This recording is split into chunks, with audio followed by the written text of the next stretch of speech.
Well, hello, you who are beloved by God. My name is Jonathan McCleary. I'm the pastor at Bay United Methodist Church in Bay Village, Ohio. We'll be very happy to see you should you show up on Sunday mornings at 10 o'clock. You'd be welcome to our worship service. And welcome to this midweek meditation. Yeah, trouble, trouble, trouble. Does it ever stop? None of us are immune to various kinds of trouble. Ever since mankind was tossed out of Eden, we have had to toil, and only by the sweat of our brow did we produce food for ourselves until death takes us back to dust again. I don't need to tell you the problems you are facing. I'm sure you know them well enough. You struggle with them every day. But the sinister thing about troubles is when they compound. Sometimes they multiply, making each individual trouble worse than before. It doesn't help to look down the road and think of better times to come. Looking down that road, you probably see even more troubles on the way. Better times may not come until you can manage the troubles you have today. Have you ever looked ahead and found even more troubles to worry about? It's easy to start worrying about all those troubles, especially if they compound with the troubles you have now. Is there a way to handle your problems without feeling overwhelmed? Well, of course there is. As Christians, we have the advantage of prayer. We have a God who is bigger than all of our problems, no matter how much they multiply, and we can trust our God to help us through. But just tossing our problems at God is not the solution either. We are still required to do the legwork to get our problems solved. But here's the key. Don't try to tackle all those problems at once. That's the surest way to feel overwhelmed. You will do much better to isolate your problems, take the most urgent ones first and get it solved with God's help, and then move on to the next one.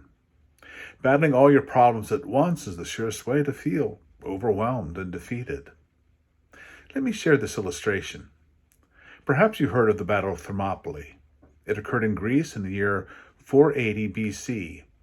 The Persian army, under the command of Xerxes I, brought his massive army to expand his empire into Greece.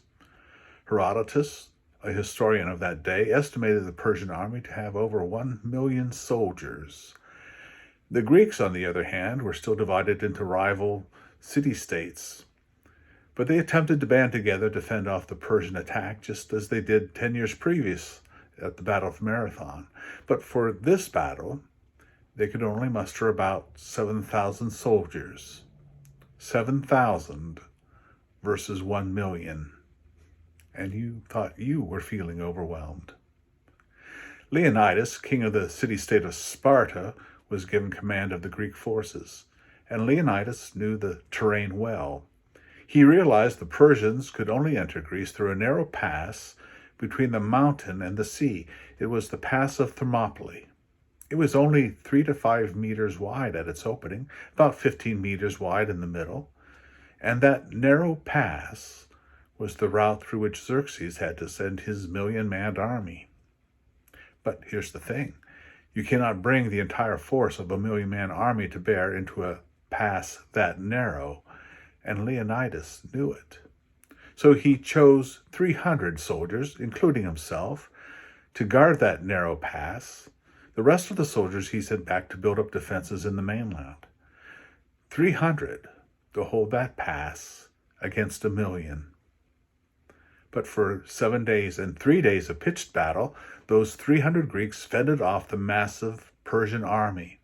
It was one of the greatest last stands of all history. The Greeks were winning because they did not take on the entire Persian army at one time.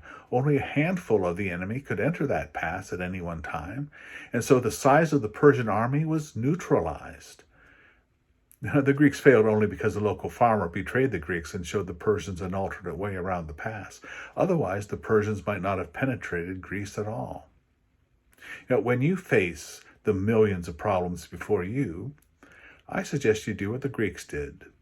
Don't try to take them on all at once.